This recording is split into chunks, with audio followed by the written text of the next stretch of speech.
الرحمن الرحیم حامدا و مصلی و مسلم اما بعد فاعوذ باللہ من الشیطان الرجیم بسم اللہ الرحمن الرحیم لیس البر ان تولوا وجوہکم قبل المشرق والمغرب ولکن البر من آمن باللہ والیوم الآخر والملائکۃ والکتاب والنبیین وآتى المال على حبه ذوي القربى واليتامى والمساكين وابن السبيل والسائلين وفي الرقاب وأقام الصلاة وآتى الزكاة والموفون بعهدهم إذا عاهدوا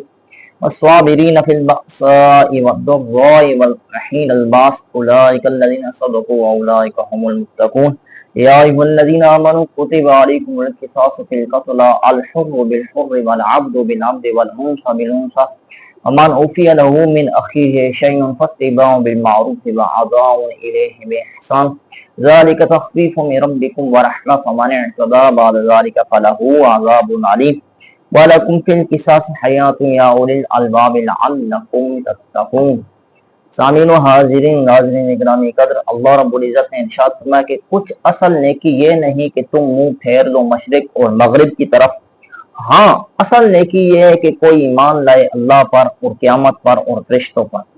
اور کتاب اور پیغمبروں پر، اور اللہ کی محبت میں اپنا عزیز مال دے رشتہ داروں اور یتیموں اور مسکینوں اور مسافروں اور سوال کرنے والوں کو، اور گردنیں چھڑانے میں اور نماز قائم کرے اور زکوٰۃ دے، اور اپنا قول پورا کرنے والے جو وعدہ کریں اور صبر کرنے والے مصیبت اور سختی میں اور جہاد کے وقت یہی لوگ ہیں جنہوں نے اپنی بات سچی کی اور یہی لوگ پرہیزگار ہیں۔ فرمایا اے ایمان والو، تم پر فرض ہے کہ جو ناحق مارے جائیں ان کے خون کا بدلہ لو، آزاد کے بدلے آزاد اور غلام کے بدلے غلام اور عورت کے بدلے عورت، تو جس کو اس کے بھائی کی طرف سے کچھ معافی دے دی گئی ہو تو بھلائی سے تقاضا ہونا چاہیے اور اچھی طرح ادا کرنا چاہیے، یہ تمہارے رب کی طرف سے تخفیف ہے اور تم پر رحمت، تو اس کے بعد جو زیادتی کرے تو اس کے لیے دردناک عذاب ہے، اور تمہارے لیے قصاص میں زندگی ہے اے عقل مندوں کہ کہیں تم قتل سے بچو۔ سامعین، اللہ رب العزت نے اس مقام کے اندر لیس البر ان تولوا وجوہکم قبل المشرق والمغرب، یہ ارشاد فرمایا کہ اس آیت کا شان نزول یہ ہے کہ جو آل یہود تھے، یعنی کہ جو حضرت موسیٰ علیہ السلام کی تابعداری کو اپنا مسکن بنائے ہوئے تھے، اور وہ کہتے تھے کہ ہم حضرت موسیٰ علیہ السلام کی تابعداری کرتے ہیں، ہم ان کی اتباع کرتے ہیں، تو وہ بیت المقدس کی طرف منہ کر کے نماز پڑھتے۔ اب جب وہ بیت المقدس کی طرف منہ کر کے نماز پڑھتے تو وہ کہتے ہیں کہ یہ اصل نیکی ہے، اور عیسائیوں کے متعلق یہ آتا ہے کہ وہ مغرب کی طرف منہ کر کے نماز پڑھتے، اور وہ کہتے ہیں کہ مغرب کی طرف منہ کر کے نماز ادا کرنا یہ کیا ہے، بہت بڑی نیکی۔ رب تعالیٰ نے ارشاد فرمایا کہ نیکی صرف یہ نہیں ہے کہ تم مشرق کی طرف منہ پھیر لو یا مغرب کی طرف منہ پھیر لو، بلکہ فرمایا نیکی تو یہ ہے کہ تم اللہ پر ایمان لے کر آؤ، آخرت پر ایمان لے کر آؤ، فرشتوں پر ایمان لے کر آؤ، کتابوں پر، انبیاء پر ایمان لے کر آؤ، اور اللہ کی محبت کے اندر اپنے قریبی رشتہ داروں کو اور یتیموں کو اور مسکینوں کو ان کے غربت کے اندر خیال رکھو، ان کا مال ادا کرو، اور مسافروں کا خیال رکھو، اور جو سوال کرنے والے ہیں ان کو بھی خیال رکھو، اور جو غلام ہو تو غلاموں کو غلامیت سے نکالنے کے لیے تم مال دے کر ان کی گردنوں کو کیا کر لو، چھڑوا لو، اور نماز قائم کرو اور زکوٰۃ ادا کرو، اور اپنے وعدوں کو کیا کرو، پورا کرو، اور صبر کرو مصیبتوں کے اندر اور پریشانیوں کے اندر اور جہاد کے وقت۔ تو اب فرمایا کہ یہ ساری کی ساری کیا ہیں، نیکیاں ہیں۔ یہ ہم نے اجمالی طور پر تفسیر اور تشریح اس کی بیان کر دی۔ اب تفصیلی طور پر اس کی تشریح بیان کرتے سے پہلے ہم ایک نقطہ طلبہ کی بارگاہ کے اندر عرض کرتے ہیں کہ علامہ قرطبی رحمہ اللہ تعالیٰ نے اور علامہ اسماعیل حقی رحمہ اللہ تعالیٰ نے، ان دو بزرگوں نے اپنی اپنی تفسیر کے اندر یہ بات ذکر کی ہے۔ فرمایا کہ یہاں پر لیس البر ان تولوا وجوہکم، اس کے اندر البر یہ لیسا فعل ناقص کی خبر مقدم ہے، اور ان تولوا یہ اس کا اسم مؤخر ہے۔ لیکن یہاں پر پھر سوال ہوتا ہے کہ سوال یہ ہے کہ معرف باللام کو اسم بنانا زیادہ اعلیٰ اور اولا ہے بنسبت غیر کے، تو یہاں پر البر یہ کیا ہے، معرف باللام، اور ان تولوا یہ کیا، غیر معرف باللام ہے، تو پھر آپ نے معرف باللام کو خبر کیوں بنایا، اسم کیوں نہیں بنایا؟ تو اس کا جواب علامہ اسماعیل حقی رحمہ اللہ تعالیٰ نے یہ دیا کہ ان تولو یہ مصدر معول ہے، اور مصدر معول کے اندر تعریف معرف باللام کی بنسبت کیا ہوتی ہے؟ بہت زیادہ ہوتی ہے، تو اس لیے ان تولو کو یہاں پر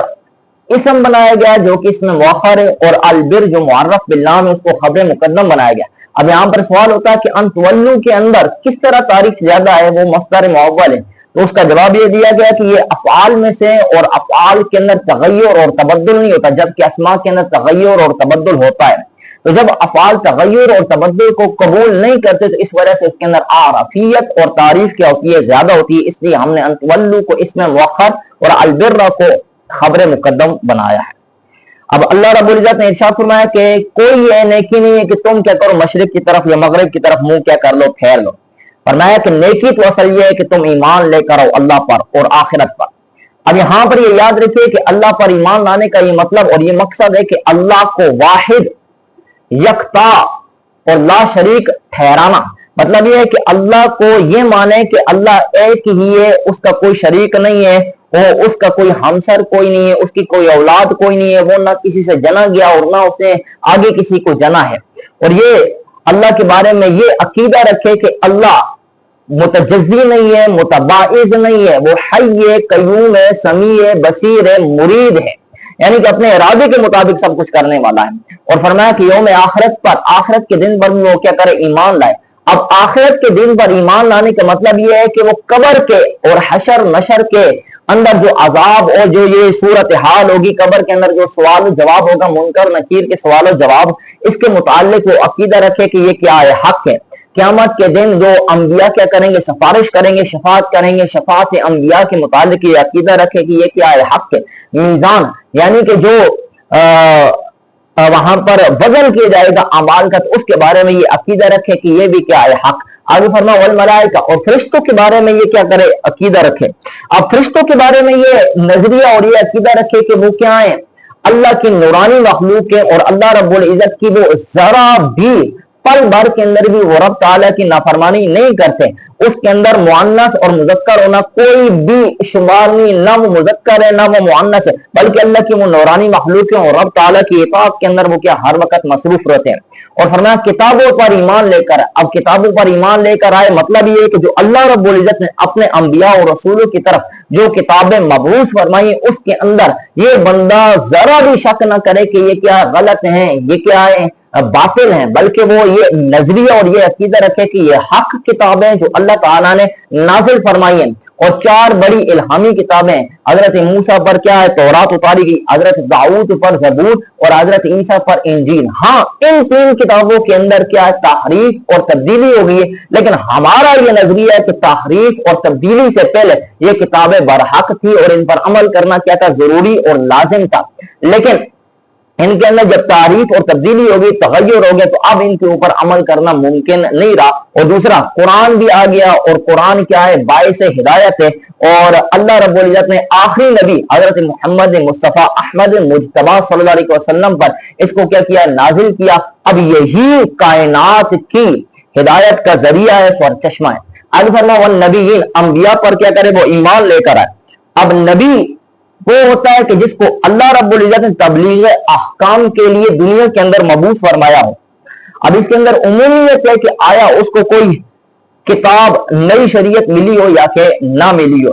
اب انبیاء کتنی ہیں، ان کی تعداد حقیقت کے اندر اللہ رب العزت ہی بہتر جانتا ہے، لیکن جو مشہور ہے وہ یہ ہے کہ 1,24,000۔ ہاں تو جب بندہ یہ کہے کہ انبیاء جو اللہ نے نازل فرمائے، تو اس کے اندر یہ کہہ لے کہ 1,24,000 کم و بیش انبیاء جو آئیں، کیونکہ ممکن ہے کہ جو انبیاء نہ ہو ان کو بھی وہ کیا کر لے؟ انبیاء کے اندر شامل کر لے، اور جو انبیاء ہو ان کو وہ کیا کر لے؟ انبیاء سے کیا کر دے؟ خارج کر دے۔ اس لیے یہ بہتر ہے کہ وہ یہ کہہ دے کہ جو اللہ تعالیٰ نے 1,24,000 کم و بیش انبیاء اتارے ہیں، نازل فرمائے، ہمارا ان کے اوپر کیا ایمان ہے۔ آگے بڑھنا وَآتَى الْمَالَ عَلَىٰ حُبِّهِ ذَوِي الْقُرْبَىٰ وَالْيَتَامَىٰ وَالْمَسَاكِينِ، فرمایا کہ اللہ کی محبت کی خاطر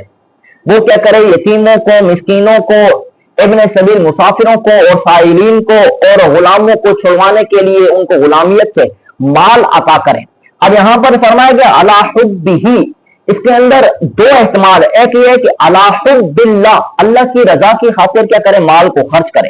یا یہ آقل مال علی حب المال، مال کی محبت کے باوجود مال کو وہ کیا کرے، خرچ کرے۔ دونوں معنی اپنے اپنے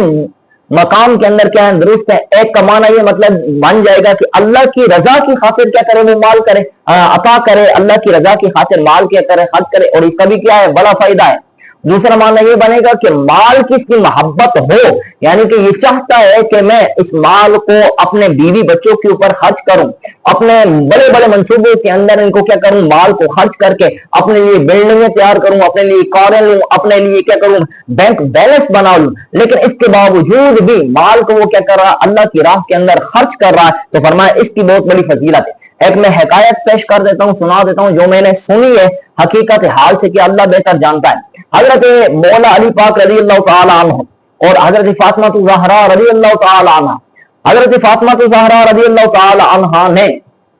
آپ نے سیدہ کائنات نے ایک منت مانی کہ اگر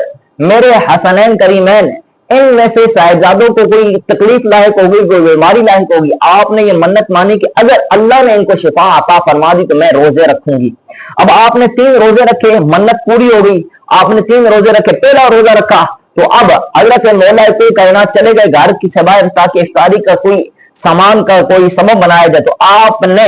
کوئی مزدوری کر کے کچھ مال جو جمع کر کے آپ نے افطاری کا